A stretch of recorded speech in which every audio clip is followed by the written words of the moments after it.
తిరుమల పర్యటన సందర్భంగా తిరుపతి చేరుకున్న ఎమ్మెల్సీ హరిప్రసాద్కు జనసేన పార్టీ శ్రేణులు పుష్పగుచ్చాలు సారవలతో ఘన స్వాగతం పలికారు. ఈ సందర్భంగా ఆయన మాట్లాడుతూ ఈ నెల 24న జరిగిన జనసేన లెజిస్లేటివ్ పార్టీ సమావేశంలో కీలక విషయాలపై చర్చ జరిగిందన్నారు.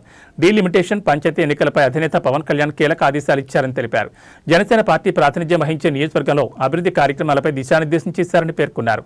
ప్రజల వద్దకు వెళ్లి వారి సమస్యలను పరిష్కరించేలా కృషి చేయాలన్నారు. నియోజకవర్గంలో అభివృద్ధి పనులు చేపడుతూ రాష్ట్రంలో జనసేన ఎమ్మెల్యేలు మొదటి స్థానంలో నిలిచారన్న పేరు తీసుకురావాలని పిలుపునిచ్చారు. ప్రజలకు జనసేన పార్టీపై అపారమైన నమ్మకం ఉందని, ఆ నమ్మకాన్ని ముందుకు తీసుకెళ్లాలంటూ పవన్ కళ్యాణ్ తెలిపారని వెల్లడించారు. జనసేన ఎమ్మెల్యేలు, కార్పొరేషన్ చైర్మన్లు రాష్ట్ర అభివృద్ధి కోసం కృషి చేస్తున్నారని హరిప్రసాద్ అన్నారు. మీడియా మిత్రులందరికీ నమస్కారం. ఈరోజు స్వామి దర్శనం కోసం తిరుమల చేరుకున్నాను. మా నాయకులు, మా సోదరీమణులు, మా జన సైనికులు ఈ రోజునంతా ఆత్మీయంగా ఆలింగనం చేసుకొని స్వాగతం పలికారు. వారందరికీ పేరు పేరున కృతజ్ఞతలు తెలియజేస్తున్నాను.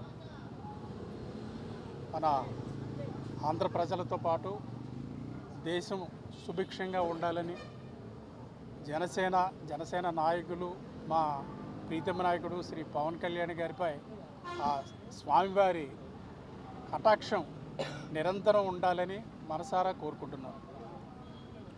Thank you.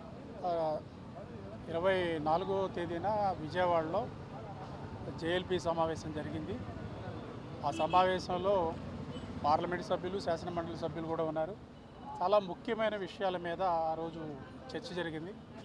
డీలిమిటేషన్, రాబోయే పంచాయతీ ఎలక్షన్లు, అదేవిధంగా జనసేన శాసనసభ్యులు ప్రాతినిధ్యం వహిస్తున్న నియోజకవర్గాల్లో అభివృద్ధి పనులు ఏ విధంగా ఉన్నాయి, ఇంకా ఏమేం చేయాలి, ప్రజలు ఏమి కోరుకుంటున్నారు, ఇవన్నీ పవన్ కళ్యాణ్ గారు ప్రతి ఒక్క శాసనసభ్యుల నుంచి సమాచారం తీసుకున్నారు.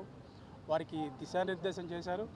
దాంతోపాటు నియోజకవర్గం ప్రజలకి రీచ్ అవుట్ అవ్వాలి అనే ఒక విషయాన్ని ఆయన గుర్తు చేశారు.